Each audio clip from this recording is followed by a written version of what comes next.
नमस्ते दोस्तों, राम राम साथ स्वागत है आपका हमारे यूट्यूब चैनल हरि ज्ञान पर। तो दोस्तों, आज के वीडियो में हम बताने वाले हैं जो आपकी यूजी और थर्ड और फोर्थ सेमेस्टर की, चाहे आप थर्ड सेमेस्टर में पढ़ रहे हो आप फोर्थ सेमेस्टर में पढ़ रहे हो, तो जो आपकी SEC set skill and enhancement course है उसमें एपीकल्चर जो आपकी सब्जेक्ट है उसके टॉप इंपॉर्टेंट क्वेश्चंस बताने वाले हैं। इसमें क्या है, एमसीक्यू यानी कि ABCD वाले ट्यूशन आते हैं। तो इस वीडियो में हम आपको 100 टॉप इंपॉर्टेंट एमसीक्यूज बताएंगे, यहीं से आपको ट्यूशन देखने के लिए मिलेंगे।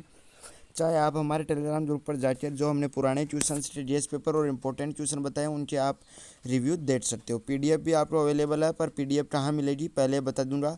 पीडीएफ वैसे आपको टेलीग्राम ग्रुप पर मिलेगी, पर उसके लिए आपको वीडियो पर 50 लाइक करने होंगे। जैसे ही वीडियो पर 50 लाइक हो जाएंगे पीडीएफ अवेलेबल हो जाएगी, या फिर आपको एग्ज़ाम से 5-6 घंटे पहले मिल जाएगी अगर आप 50 लाइट नहीं कर पाओगे। तो रेगुलर और कॉलेज दोनों के लिए होने वाला है, राजस्थान यूनिवर्सिटी के स्टूडेंट्स के लिए। तो ज़्यादा आपका टाइम खराब नहीं करेंगे, सीधा आपको पीडीएफ पर लेटर चलते हैं। अगर आप चैनल पर नए हो तो चैनल को सब्सक्राइब कर दो, वीडियो को लाइक कर दो, और कोई भी सवाल है पहले कर सकते हो या वीडियो देखने के बाद में कमेंट कर सकते हो, या इंस्टाग्राम या टेलीग्राम के जरिए भी पूछ सकते हो। दोनों की लिंक डिस्क्रिप्शन में, और वीडियो को आप पूरा ज़रूर देखना। तो चलिए पीडीएफ पर लेटर चलता हूँ। तो यहाँ पर देख सकते हो डिटेल सिलेबस, पहले मैंने सिलेबस ऐड कर लिया है एपीकल्चर का, ताकि आपके ये ना हो कि कौन से अलग सिलेबस में तो ट्यूशन नहीं निकाले हैं। तो यूनिट फर्स्ट आ रही बायोलॉजी ऑफ बीज, रियरिंग ऑफ बीज यानी कि मधुमक्खियों की, problems related apiculture and their management, और चौथी यूनिट आ रही इकोनॉमी एंड बी कीपिंग। जो एपीकल्चर क्या बोलते हैं, जो बीज की अपन जैसे मुर्गी पालन करते हैं उस तरह मधुमक्खी पालन करते हैं उसको एपीकल्चर बोलते हैं। तो पहले यूनिट में से 25 सवाल आ रही है, पूरे 100 सवाल अपन ने ले लिए हैं। पहला सवाल आ गया, मधुमक्खियों के सामाजिक संगठन में अंडे देने का प्रमुख कार्य किस सदस्य का होता है? उत्तर आ जाएगा आपका बी, रानी मधुमक्खी। मतलब कि जो पूरा सामाजिक संगठन है जैसे अपना है समाज, उसमें से अंडे देने का काम सिर्फ रानी मधुमक्खी का होता है। दूसरा सवाल आ गया, मधुमक्खी की कॉलोनी में नर मधुमक्खी ड्रोन का प्रमुख कार्य क्या होता है? उत्तर आ जाएगा सी, रानी के साथ संभोग करना, मतलब कि संबंध बनाना जिससे कि अंडे पैदा हो सकें। तीसरा सवाल आ गया, श्रमिक मधुमक्खी किस प्रकार की मधुमक्खी होती है? उत्तर आ जाएगा बी ऑप्शन, बांझ मादा, मतलब कि उसके अंडे नहीं होते हैं जो श्रमिक मधुमक्खी होती है, बांझ होती है। चौथा आपका सवाल आ गया, मधुमक्खियों में श्रमिकों द्वारा भोजन के स्रोत की दिशा एवं दूरी बताने के लिए किया जाना वाला नृत्य है? उत्तर आ जाएगा बी ऑप्शन, वेडल नृत्य। पांचवा सवाल आ गया, वेडल नृत्य में वेडल रन मुख्यतः किस सूचना से संबंधित है? उत्तर आ जाएगा बी ऑप्शन, भोजन स्रोत की दिशा और दूरी। फिर अगला आपका छठा सवाल आ गया, मधुमक्खी के शरीर में पराग को अस्थायी रूप से ले जाने के लिए विशेष संरचना मुख्यतः किस में होती है? उत्तर आ जाएगा सी ऑप्शन, श्रमिक में।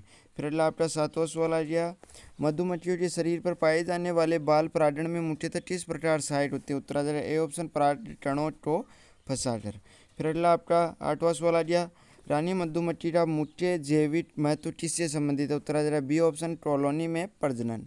फिर नौवां सवाल आ गया, मधुमक्खी कॉलोनी में रानी की उपस्थिति का सामाजिक प्रभाव मुख्यतः किसके द्वारा नियंत्रित होता है? उत्तर आ जाएगा बी ऑप्शन, ट्विन फेरोमोन्स। फिर अगला आपका 10वां सवाल आ गया, मधुमक्खियों में स्वार्मिंग का सबसे उपयुक्त अर्थ है? उत्तर आ जाएगा आपका बी ऑप्शन, कॉलोनी के एक भाग का रानी के साथ नया आवास बनाने के लिए निकलना, मतलब कि स्वार्मिंग किसे कहते हैं, ऐसा सवाल आ सकता है, मतलब ये अर्थ बताइए। फिर 11वां सवाल आ गया, एप्सोंडिन 11वां आपका सवाल आ गया, एप्सोंडिन में मधुमक्खियों द्वारा व्यवहार किससे संबंधित है? उत्तर आ जाएगा बी ऑप्शन, पूरी कॉलोनी का छत्ता छोड़ देना। फिर 12वां सवाल आ गया, मधुमक्खियों द्वारा निर्मित मोम का प्रमुख उपयोग क्या है? उत्तर आ जाएगा बी ऑप्शन, षटकोणीय कोशिकाओं के निर्माण में। फिर अगला आपका 13वां सवाल आ गया, प्रोपोलिस मुख्यतः किस कार्य में उपयोगी? उत्तर आ जाएगा ए ऑप्शन, कॉलोनी में दरारों एवं अनावश्यक स्थानों को सील करने में। फिर अगला आपका 14वां सवाल आ गया, रॉयल जेली का प्रमुख जैविक महत्व किससे जुड़ा? उत्तर आ जाएगा बी ऑप्शन, विशेष रूप से रानी के विकास एवं पोषण से। फिर अगला आपका 15वां सवाल आ गया, मधुमक्खी का शहद मुख्यतः किस प्रक्रिया से संबंधित है? उत्तर आ जाएगा बी ऑप्शन, पुष्पीय मधुरस का संग्रह एवं प्रसंस्करण, मतलब कि मधुमक्खी का शहद किस तरह बनाया जाता है? तो पुष्पीय वो मधुरस का संग्रहण करती है मधुमक्खी, और उनका फिर प्रसंस्करण करके बनाती है। फिर 16वां सवाल आ गया, निम्न में से कौन सा एपीकल्चर का प्रत्यक्ष उत्पाद नहीं है? उत्तर आ जाएगा सी ऑप्शन, मतलब कि सिल्क इससे नहीं बनते हैं। फिर अगला आपका आ गया 17वां सवाल, मधुमक्खियों की सामाजिकता का सबसे महत्वपूर्ण लक्षण कौन सा? उत्तर है बी ऑप्शन, श्रम विभाजन। मतलब कि इसमें सामाजिकता किस आधार पर होती है? लक्षण क्या है कि श्रम विभाजन, श्रम यानी कि कार्य के आधार पर इसमें विभाजन होता है। 18वां सवाल है श्रमिक मधुमक्खी का जीवन चक्र किस कारण से विशेष रूप से महत्वपूर्ण है? उत्तर है ए ऑप्शन, यह कॉलोनी के अधिकांश गैर प्रजनन कार्य करती है।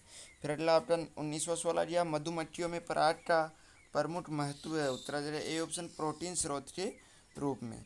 फिर अगला आपका आ गया 20वां सवाल, मधुमक्खी कॉलोनी में हनी मुख्यतः किसका ऊर्जा स्रोत है? उत्तर है ए ऑप्शन, कार्बोहाइड्रेट। फिर 21वां सवाल आ गया मधुमक्खी कॉलोनी में श्रमिकों द्वारा लार्वा को खिलाना किसका उदाहरण है? उत्तर है ए ऑप्शन, सामाजिक श्रम विभाजन। फिर अगला आपका 22वां सवाल आ गया मधुमक्खियों के व्यवहार में बी डांस का प्रमुख इवोल्यूशनरी एडवांटेज क्या? उत्तर है बी ऑप्शन, भोजन स्रोत की सूचना साझा करना। फिर 23वां सवाल आ गया मधुमक्खियों के उत्पाद में प्रोपोलिस का स्रोत मुख्यतः क्या? उत्तर है ए ऑप्शन, पौधों से प्राप्त रेजिन या चिपचिपे पदार्थ। फिर अगला आपका आ गया 24वां सवाल, मधुमक्खी पालन के संदर्भ में कॉलोनी का अर्थ? उत्तर है सी ऑप्शन, रानी, श्रमिक और नर सहित संगठित समूह। फिर अगला आपका सवाल आ गया 25वां, मधुमक्खी उत्पादों में रॉयल जेली की विशेषता क्या? उत्तर है बी ऑप्शन, यह मधुमक्खी लार्वा के पोषण में महत्वपूर्ण है। फिर अगला आ गया आपका 25 सवाल पूरे हो गए। 1 यूनिट से 25 सवाल ये अपने पूरे 100। फिर यूनिट सेकंड आ गई आपकी रियरिंग ऑफ बीज, इसमें से 25 एमसीक्यूज कराने वाले हैं। अगर आप यहाँ तक वीडियो देखते आ रहे हो तो प्लीज़ वीडियो को लाइक करना और चैनल को सब्सक्राइब करना और सभी दोस्तों के पास वीडियो शेयर करना। जैसे ही 50 लाइक वीडियो पर कंप्लीट होंगे आपको टेलीग्राम ग्रुप में पीडीएफ डायरेक्ट मिल जाएगी। 26वां सवाल आ गया कृत्रिम रूप से मधुमक्खियों को पालने और प्रबंधित करने के स्थान को सामान्यतः क्या कहते हैं? उत्तर आ जाएगा ए एपियरी। फिर आपका 27वां सवाल आ गया लैंडस्ट्रोथ हाइव की प्रमुख विशेषता क्या? उत्तर आ जाएगा सेकंड ऑप्शन, मूवेबल फ्रेम्स। फिर अगला आपका 28वां सवाल आ गया आधुनिक मधुमक्खी पालन में मूवेबल फ्रेम हाइव का प्रमुख लाभ क्या? उत्तर आ जाएगा ए ऑप्शन, कॉलोनी का निरीक्षण और प्रबंधन आसान होना। फिर अगला आपका 29वां सवाल आ गया न्यूटन हाइव की तुलना में लैंडस्ट्रोथ हाइव का प्रमुख प्रबंधन संबंधी लाभ किससे जुड़ा? उत्तर आ जाएगा ए ऑप्शन, वैज्ञानिक रूप से मूवेबल फ्रेम व्यवस्था।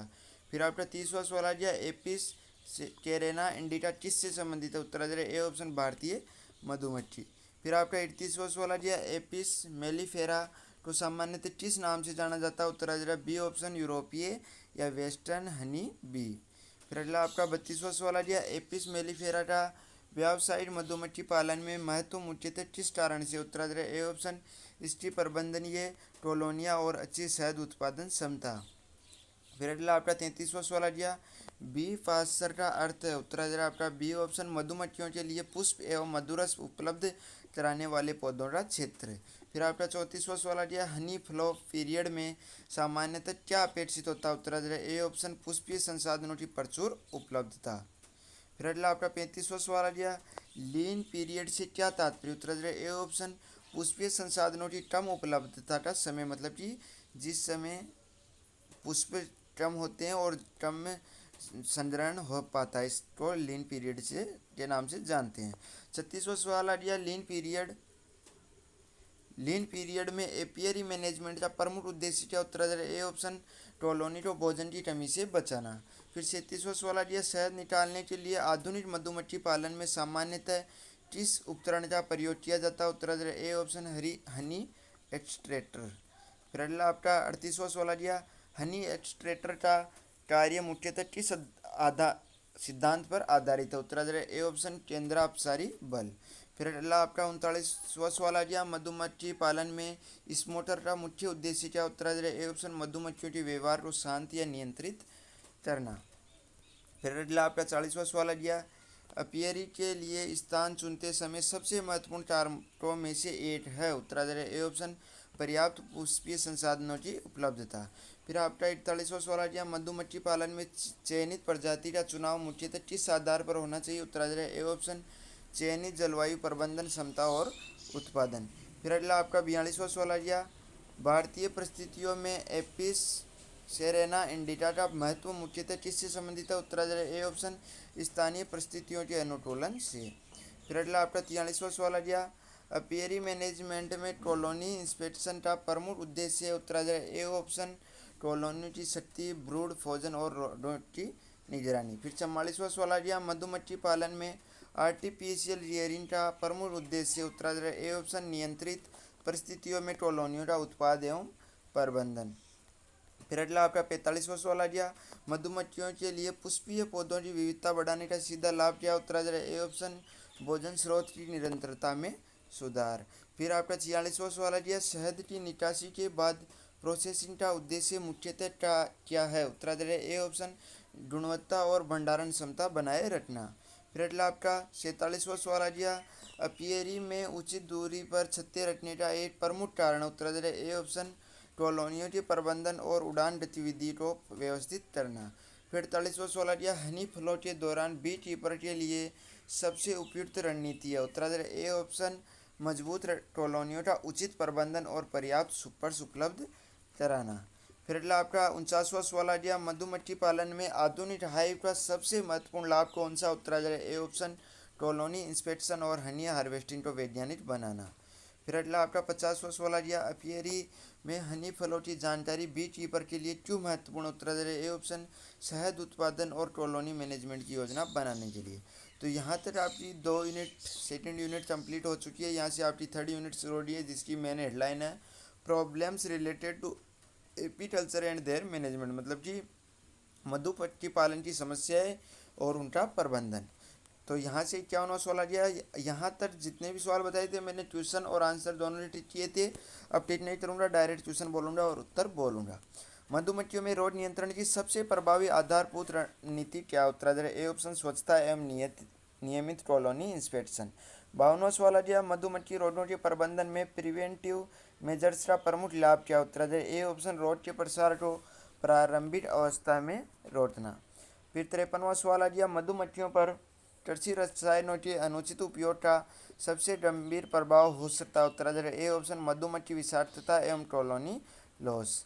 फिर आपका 54वां सवाल आ गया, पेस्टिसाइड एक्सपोजर से हनी बीज में विशेष रूप से कौन सी प्रक्रिया प्रभावित हो सकती है उत्तराधिकार ए ऑप्शन फॉरेजिंग और नेविगेशन। फिर आपका 55वां सवाल आ गया, मधुमक्खियों के प्राकृतिक एनिमीज के प्रबंधन में सबसे उपयुक्त दृष्टिकोण है उत्तराधिकार ए ऑप्शन नियमित निगरानी एवं समेकित प्रबंधन। फिर आपका 56वां सवाल आ गया, रोगग्रस्त कॉलोनी के उपकरणों को बिना स्वच्छ किए दूसरी कॉलोनी में उपयोग करने का प्रमुख खतरा है उत्तराधिकार ए ऑप्शन रोग का प्रसार। फिर आपका 57वां सवाल आ गया, मधुमक्खी पालन में रोग प्रबंधन के लिए क्वारंटाइन का उद्देश्य उत्तराधिकार ए ऑप्शन संभावित संक्रमित कॉलोनीज को अलग रखना। फिर आपका 58वां सवाल आ गया, प्रदूषण का हनी बीज पर प्रभाव किस प्रकार का हो सकता है उत्तराधिकार ए ऑप्शन व्यवहार स्वास्थ्य और फॉरेजिंग क्षमता में परिवर्तन। फिर आपका 59वां सवाल आ गया, यदि किसी क्षेत्र में इंसेक्टिसाइड का छिड़काव आवश्यक हो तो मधुमक्खी संरक्षण की दृष्टि से क्या महत्वपूर्ण है उत्तराधिकार ए ऑप्शन मधुमक्खियों की फॉरेजिंग एक्टिविटी और स्प्रे टाइमिंग का ध्यान रखना। फिर आपका 60वां सवाल आ गया, मधुमक्खी रोगों की पहचान में नियमित ब्रूड इंस्पेक्शन क्यों महत्वपूर्ण है उत्तराधिकार ए ऑप्शन ब्रूड में सामान्यतः लक्षणों का आरंभिक पता लगाने के लिए। फिर 61वां सवाल आ गया, मधुमक्खी कॉलोनी की कमजोर होने का संभावित कारण कौन सा उत्तराधिकार ए ऑप्शन रोड पैरासाइट्स पोषण की कमी या पेस्टिसाइड एक्सपोजर। फिर 62वां सवाल आ गया, मधुमक्खियों के लिए प्रदूषण का अप्रत्यक्ष प्रभाव किस माध्यम से हो सकता है उत्तराधिकार ए ऑप्शन पुष्पीय संसाधनों की गुणवत्ता में कमी। फिर आपका 63वां सवाल आ गया, मधुमक्खी रोगों के नियंत्रण में अर्ली डिटेक्शन का महत्व है क्योंकि उत्तराधिकार ए ऑप्शन शुरुआती अवस्था में नियंत्रण अपेक्षाकृत प्रभावी हो सकता है। फिर आपका 64वां सवाल आ गया, मधुमक्खियों के शत्रुओं के प्रबंधन में इंटीग्रेटेड अप्रोच का अर्थ है उत्तराधिकार ए ऑप्शन विभिन्न उपयुक्त नियंत्रण उपायों का संयोजन। फिर आपका 65वां सवाल आ गया, यदि एक अपायरी में कई कॉलोनीज में एक ही असामान्य लक्षण दिखाई दे तो पहला कदम होना चाहिए उत्तराधिकार ए ऑप्शन कॉलोनी इंस्पेक्शन और रोग किट की पहचान। फिर आपका 66वां सवाल आ गया, मधुमक्खी पालन में अत्यधिक रासायनिक उपचार का संभावित नुकसान क्या उत्तराधिकार ए ऑप्शन हनी कॉन्टामिनेशन एवं बीज पर टॉक्सिसिटी। फिर आपका 67वां सवाल आ गया, बी फ्रेंडली पेस्ट मैनेजमेंट का मूल उद्देश्य उत्तराधिकार ए ऑप्शन पेस्ट्स को नियंत्रित करते हुए बीज को न्यूनतम नुकसान पहुंचाना। फिर 68वां सवाल आ गया, मधुमक्खी कॉलोनी में पर्याप्त पोषण बनाए रखना जिसमें सहायता करता है उत्तराधिकारी ए ऑप्शन रोग प्रतिरोधक क्षमता और कॉलोनी स्ट्रेंथ में।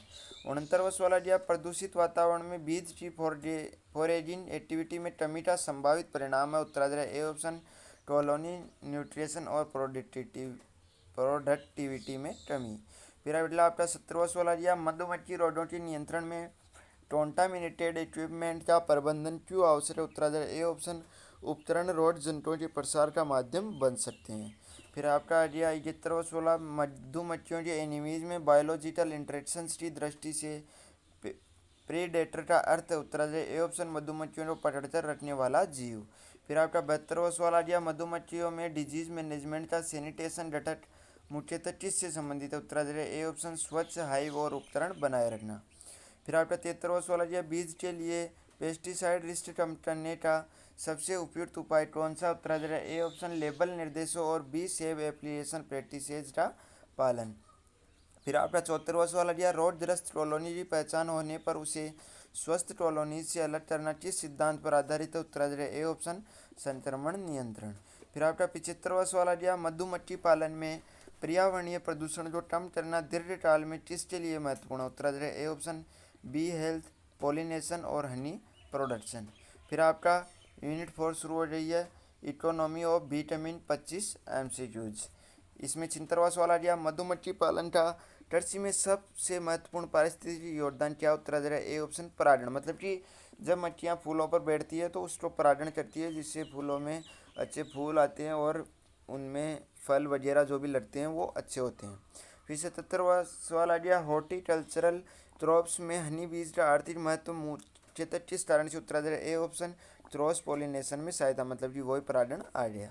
फिर 78वां सवाल आ गया मधुमक्खी पालन को कृषि के साथ जोड़ने का प्रमुख आर्थिक लाभ क्या है उत्तराधिकारी ए ऑप्शन हनी इनकम के साथ क्रॉप पॉलिनेशन से प्रोडक्टिविटी में लाभ। फिर आपका 79वां सवाल आ गया बी कीपिंग में रोजगार की संभावना किस कारण से अधिक हो सकती है उत्तराधिकारी ए ऑप्शन शहद बीज वेट्स पोलेन प्रोपोलिस आदि के विविध उत्पाद। फिर 80वां सवाल आ गया मधुमक्खी पालन में वुमेन एम्पावरमेंट का प्रमुख आधार क्या हो सकता है उत्तराधिकारी ए ऑप्शन अपेक्षाकृत कम भूमि में भी आय सृजन की संभावना। फिर 81वां सवाल आ गया स्मॉल स्केल बी कीपिंग का ग्रामीण अर्थव्यवस्था में महत्व किससे जुड़ा उत्तराधिकारी ए ऑप्शन अतिरिक्त आय और रोजगार। फिर 82वां सवाल आ गया लार्ज स्केल बी कीपिंग में इकोनॉमीज ऑफ स्केल का अर्थ है उत्तराधिकारी ए ऑप्शन बड़े पैमाने पर संचालन से प्रति इकाई लागत में संभावित कमी। फिर आपका अगला सवाल आ गया 83वां हनी मिशन का व्यापक उद्देश्य किससे सबसे अधिक संबंधित है उत्तराधिकारी ए ऑप्शन मधुमक्खी पालन और शहद उत्पादन को बढ़ावा देना। फिर 84वां सवाल आ गया स्वीट रिवॉल्यूशन का संबंध मुख्यतः किस क्षेत्र के विकास से उत्तराधिकारी ए ऑप्शन बी कीपिंग और हनी सेक्टर। फिर 85वां सवाल आ गया मधुमक्खी पालन से मिलने वाला आर्थिक लाभ केवल हनी तक सीमित नहीं है क्योंकि उत्तराधिकारी ए ऑप्शन बीज वेट्स पोलेन प्रोपोलिस और रॉयल जेली जैसे उत्पाद भी प्राप्त होते हैं। 86वां सवाल आ गया भारत में बी कीपिंग ट्रेनिंग इंस्टीट्यूट्स का प्रमुख उद्देश्य क्या है उत्तराधिकारी ए ऑप्शन वैज्ञानिक मधुमक्खी पालन की तकनीक विकसित करना और प्रशिक्षित करना। फिर आपका 87वां सवाल आ गया मधुमक्खी पालन में प्रॉफिटेबिलिटी का आकलन करते समय किसे शामिल करना आवश्यक है उत्तराधिकारी ए ऑप्शन लागत उत्पादन बाजार मूल्य और अन्य आय। 88वां सवाल आ गया कृषि फसलों में हनी बी पोलिनेशन का आर्थिक प्रभाव किस प्रकार हो सकता है उत्तराधिकारी ए ऑप्शन फलिया बीज सेट और उपज की गुणवत्ता में सुधार। फिर 89वां सवाल आ गया बी कीपिंग को एंटरप्राइज के रूप में विकसित करने के लिए सबसे महत्वपूर्ण उत्तराधिकारी ए ऑप्शन तकनीक ज्ञान कॉलोनी मैनेजमेंट और बाजार तक पहुंच। फिर 90वां सवाल आ गया मधुमक्खी पालन में वैल्यू एडिशन का उपयुक्त उदाहरण उत्तराधिकारी ए ऑप्शन शहद का प्रोसेसिंग पैकेजिंग और ब्रांडिंग। 93वां सवाल आ गया हनी प्रोडक्शन में गुणवत्ता का आर्थिक महत्व इसलिए है क्योंकि उत्तराधिकारी ए ऑप्शन गुणवत्ता बाजार मूल्य और उपभोक्ता विश्वास को प्रभावित करती है। फिर आपका 92वां सवाल आ गया मधुमक्खी पालन में डाइवर्सिफिकेशन का अर्थ उत्तराधिकारी ए ऑप्शन हनी के साथ अन्य बी प्रोडक्ट से भी आय प्राप्त करना। फिर 93वां सवाल आ गया कृषि क्षेत्र में हनी बीज की पोलिनेशन सर्विस का आर्थिक मूल्य किस कारण से महत्वपूर्ण उत्तराधिकारी ए ऑप्शन यह क्रॉप प्रोडक्टिविटी को प्रभावित कर सकती है। फिर 94वां सवाल आ गया महिला उद्यमिता के लिए बी कीपिंग का एक विशेष लाभ क्या उत्तराधिकारी ए ऑप्शन इसे छोटे स्तर पर भी शुरू किया जा सकता है।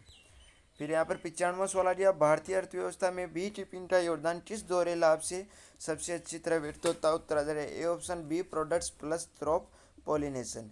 96वां सवाल आ गया, मधुमक्खी पालन में प्रशिक्षण का आर्थिक महत्व मुख्य इसलिए है क्योंकि। उत्तर आ जाएगा ए ऑप्शन तकनीकी दक्षता, कॉलोनी प्रोडक्टिविटी और मैनेजमेंट सुधार सकती है।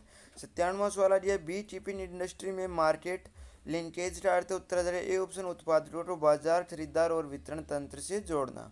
फिर 98वां सवाल आ गया, यदि किसी क्षेत्र में हॉर्टिकल्चरल क्रॉप्स का उत्पादन अधिक है तो बी कीपिंग का अतिरिक्त लाभ क्या हो सकता है? उत्तर आ जाएगा ए ऑप्शन पॉलिनेशन सर्विस के कारण फसल उत्पादन में सुधार।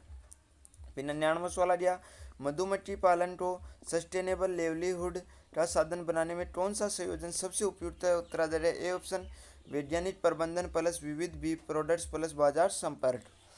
फिर 100वां सवाल आ गया, भारतीय संदर्भ में बी कीपिंग सेक्टर को मजबूत करने का सबसे व्यापक प्रभाव कौन सा हो सकता है? उत्तर आ जाएगा ए ऑप्शन रोजगार, आय, शहद उत्पादन और कृषि प्रावधान में वृद्धि। यहाँ तक आपके 100 क्वेश्चन कंप्लीट हो चुके हैं। अगर वीडियो आपको पसंद आया हो तो वीडियो को लाइक करना और शेयर भी करना और चैनल को सब्सक्राइब ज़रूर करना, क्योंकि आगे भी आपको ऐसे वीडियो मिलते रहेंगे। ये पीडीएफ आपको टेलीग्राम पर मिलेगी, पर कब मिलेगी? जब इस वीडियो पर 50 लाइक हो जाएंगे, या अगर 50 लाइक नहीं कर पाते हो तो एग्ज़ाम से 4-5 घंटे पहले ही आपको पीडीएफ मिल पाएगी। कोई भी सवाल पूछना है कमेंट कर सकते हो, इंस्टाग्राम या टेलीग्राम के जरिए पूछ सकते हो। दोनों की लिंक डिस्क्रिप्शन में है। धन्यवाद। जय हिंद, जय भारत।